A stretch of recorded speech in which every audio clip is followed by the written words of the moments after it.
करें तो ड्राइंग में भी जब दो आर्टिस्ट एक ही आर्ट वर्क को बनाते हैं तो दोनों में बहुत ज़्यादा डिफरेंस देखने को मिलता है। ये हमारा नॉर्मल फोटो है और ये हमारे ड्राइंग है, तो इसी को हम लोग जेस्चर कहते हैं। लेकिन हमारा कहीं ना कहीं वो इम्प्रूवमेंट नहीं हो पा रहा। हमारे जो भी मेंटर हैं, हम जिसको फॉलो करते हैं, उसके जैसे एग्जैक्टली हमारा जो ड्राइंग है वो नहीं बन पा रहा।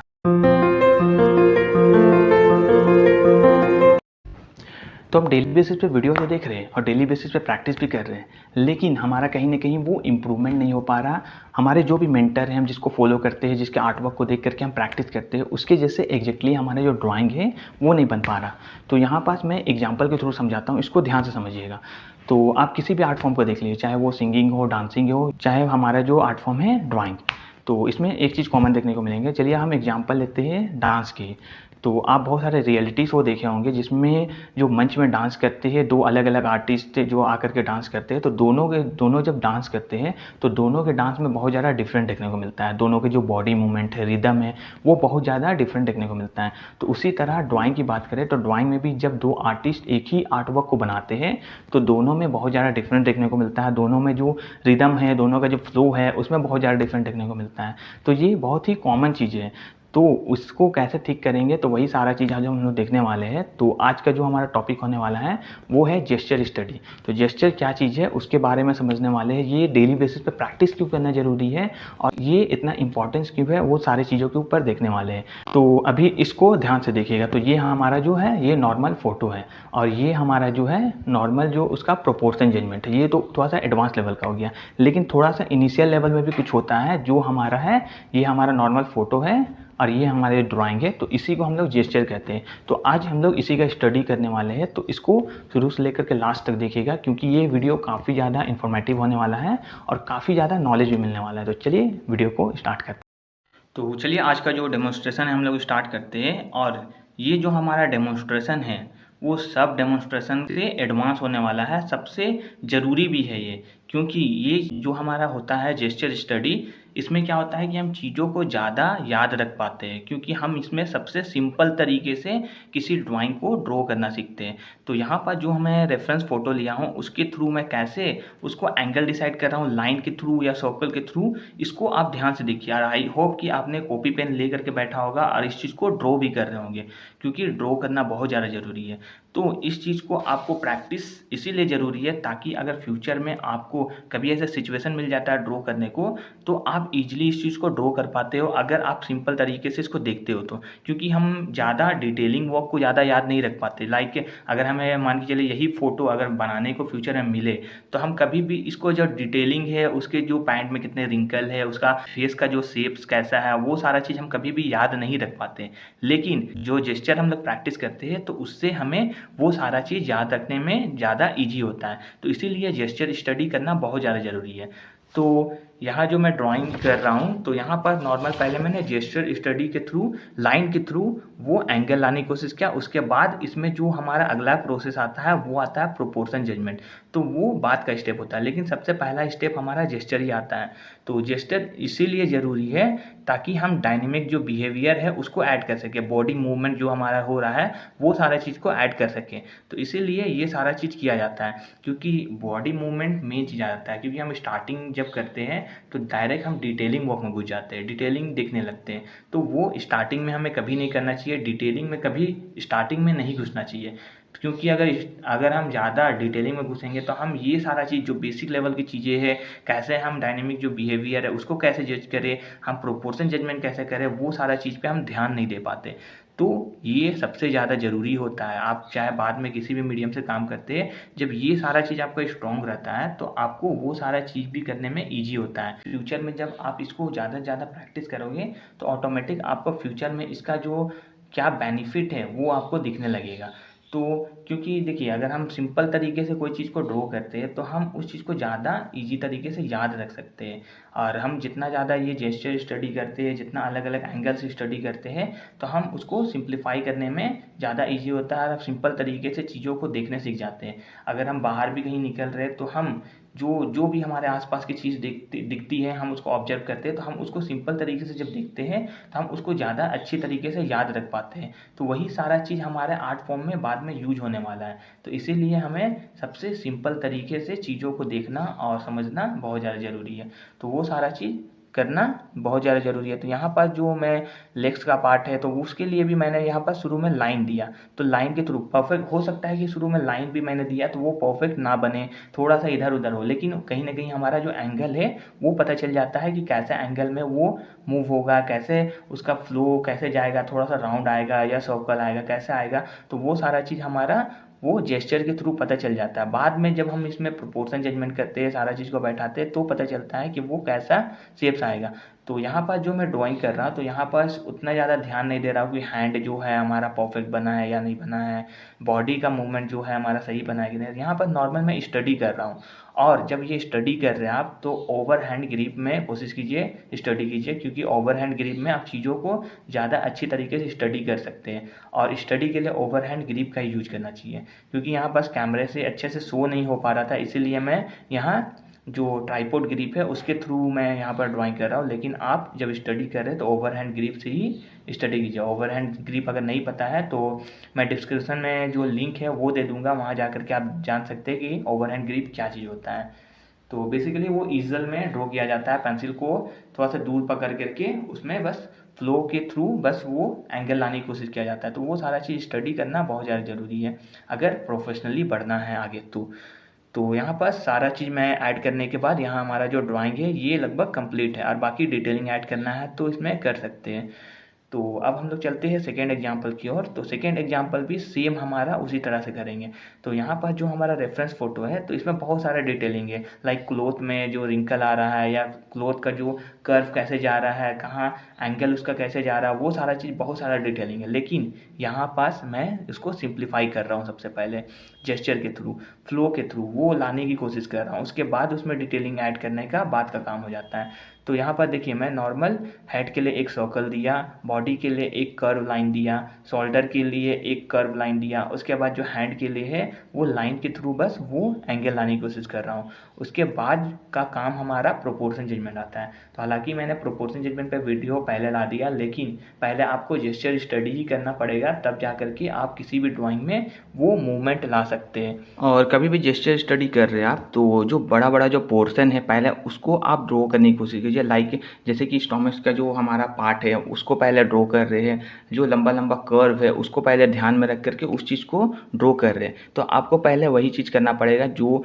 बिग जो लाइन है, बिग कर्व है, उसको ध्यान में रख करके उसको बस फ्लो के साथ उसको मूव करना। उसके बाद का काम जो हमारा होता है छोटा छोटा चीज़ों को देखना, डिटेलिंग वगैरह देखना, वो सारा चीज़। तो यहाँ पास अब मैं प्रोपोर्शन जजमेंट जो हमारा है वो सारा चीज़ कर रहा हूँ। सेम पिछला जो मैंने किया बस वही चीज़ यहाँ भी फॉलो करके उस चीज़ को बस ड्रॉ कर रहा हूँ। तो अब हम लोग इम्पॉर्टेंट चीज़ के ऊपर बात करते हैं, वो है एक्सैजरेशन। वो क्या चीज़ होता है कि हम कोई भी ड्राइंग को बनाते हैं तो एग्जैक्टली हमें जो ड्राइंग दिखता है हम उस चीज़ को ड्रॉ कर लेते हैं, लेकिन हमें कुछ और चीज़ भी ध्यान देना पड़ता है। जैसे कि मान के चलिए आप जो रेफरेंस फ़ोटो लिए, हो सकता है कि आपको उसका जो हेड है थोड़ा सा टेढ़ा लगे, उसका जो पैर का जो मूवमेंट है वो आपको सही नहीं लगे, आपको थोड़ा सा अपने हिसाब से चेंजेस करना है। तो आप अपने हिसाब से कैसे चेंज करेंगे वो सारा चीज़ एक्सैजरेशन में कहलाता है और एक्सैजरेशन में आ जाता है। तो इसका सिंपल मेथड में सिंपल तरीके से बोल सकते हैं, इसका मतलब हो गया कि चीज़ों को थोड़ा सा बढ़ा चढ़ा के दिखाना। तो जैसे कि एग्जांपल ले, जैसे कार्टून में होता है, कार्टून जब डिज़ाइन होता है तो उसमें उस चीज़ को बढ़ा चढ़ा के दिखा देते हैं। जैसे कि छोटा छोटा आँख होता है तो उसको थोड़ा सा बड़ा करके दिखाते हैं, थोड़ा सा जो रिएक्टिव मोड होता है उसको थोड़ा सा बढ़ा चढ़ा के दिखाते हैं। तो वो सारा चीज़ कार्टून में आपको देखने को मिलता है। या फिर फैशन डिज़ाइनिंग की भी बात करें तो फैशन डिज़ाइनिंग में जब कोई मॉडल का ड्राइंग बनाया जाता है, उसमें जब ड्रेस डाला जाता है तो उसके लेग्स को देखे होंगे कि हमेशा थोड़ा सा लॉन्ग रखा जाता है। तो वो सारा चीज़ हमारा एक्सैजरेशन में आ जाता है। तो वो सारा चीज़ को भी ध्यान में रखना पड़ता है। तो जब आप थोड़ा सा कॉमिक लाइन में जाइएगा तो वो सारा चीज़ आपको समझ में आएगा। तो यहाँ पास भी सेम चीज़ होता है, जब हम लोग ड्राइंग भी बनाते हैं अपने जो क्रिएटिव माइंड के हिसाब से ड्रॉ करते हैं तो वहाँ पास भी हमें वो सारा चीज़ को ध्यान में रखना पड़ता है, और अपने क्रिएटिव माइंड के हिसाब से बहुत सारा चीज़ें जो है वो ऐड करना पड़ता है। तो वो सारा चीज़ को आप ध्यान में रखिएगा। ऐसा नहीं है कि आपका जो रेफरेंस फ़ोटो मिले उसको ही एग्जैक्टली आपको उतार देना ही आर्ट है। आपका बस वो प्रैक्टिस होता है। जब आप कोई रेफरेंस फ़ोटो से देख करके जब ड्रॉ कर रहे हैं तो वो नॉर्मल प्रैक्टिस हो गया, और जब उस चीज़ को आप बार बार करते जाते हो, बार बार करते जाते हो, तो आपके कहीं ना कहीं वो माइंड में बैठ जाता है।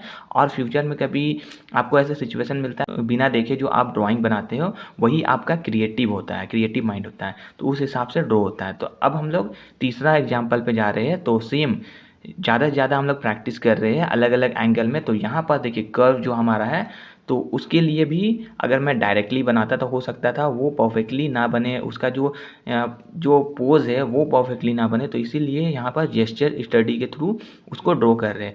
तो यहाँ पर जो बड़ा बड़ा पोर्शन है उसको पहले मैंने ड्रॉ किया, लाइक के पेट का जो पार्ट है उसको देखा कि कैसा कर्व है, लेग्स को ऐड किया, हैंड को ऐड किया, वो सारा चीज़ ध्यान में रख करके वो जेस्चर पहले लाने की कोशिश किया। उसके बाद जा कर के उसमें जो डिटेलिंग वगैरह है वो सारा चीज़ मैं यहाँ पास ऐड करूँगा।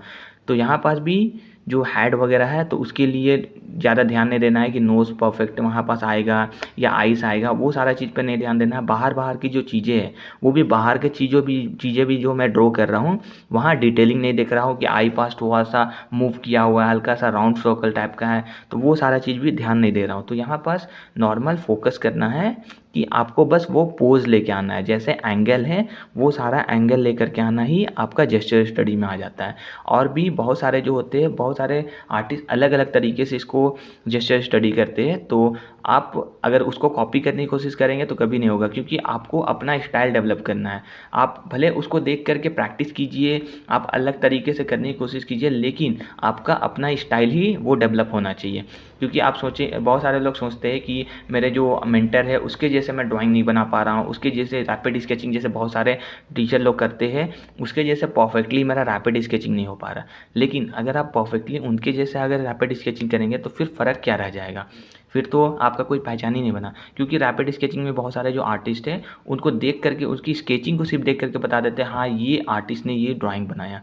तो आपका भी उस तरह का एक स्टाइल होना चाहिए कि आपका जब आर्टवर्क को देखिए तो ईजिली समझ सके कि इस आर्टिस्ट ने इस ड्राइंग को बनाया है। तो वो सारा चीज़ ध्यान में रख करके आपको ड्राइंग करना पड़ेगा। तो यहाँ पास बिल्कुल नहीं ध्यान देना है कि उसके जैसे परफेक्ट बना है या नहीं बना है, आपको अपने स्टाइल में ड्राइंग करना है और इस चीज़ को डेली बेसिस पे प्रैक्टिस करना है। तो जब आप स्टार्टिंग करेंगे तो हो सकता है कि आप जो एक बार में जैसे लाइन खींचते हैं वो एक बार में परफेक्टली लाइन भी ना आए, आपको 3-4 बार एक ही जगह मूव करना पड़े, एक ही जगह रफ करना पड़े।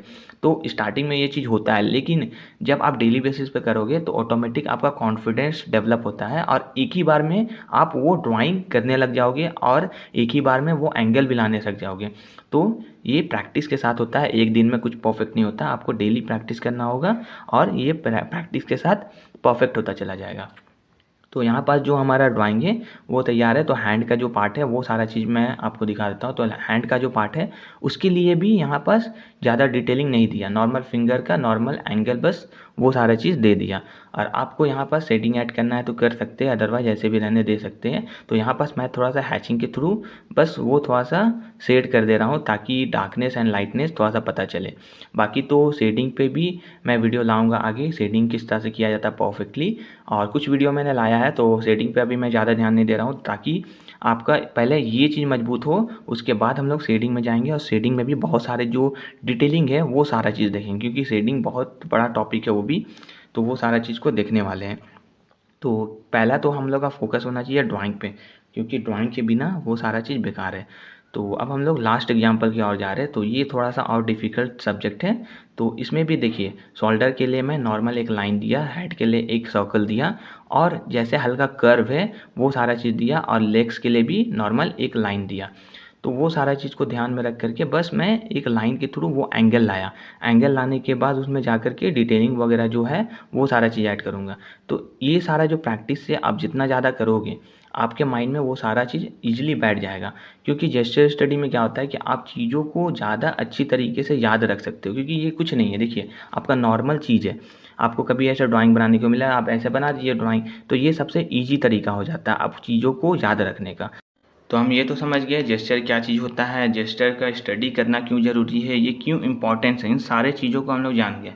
तो अब हमारा काम आता है प्रैक्टिस करना। इसको डेली बेसिस पे प्रैक्टिस करना है। डेली आप कम से कम आधा से 1 घंटा इसको प्रैक्टिस कीजिए ताकि आपका वो इम्प्रूवमेंट हो सके और आप चीज़ों को अच्छी तरीके से सिंप्लीफाई करके आप इजीली इस चीज़ को ड्रॉ कर पाएँ।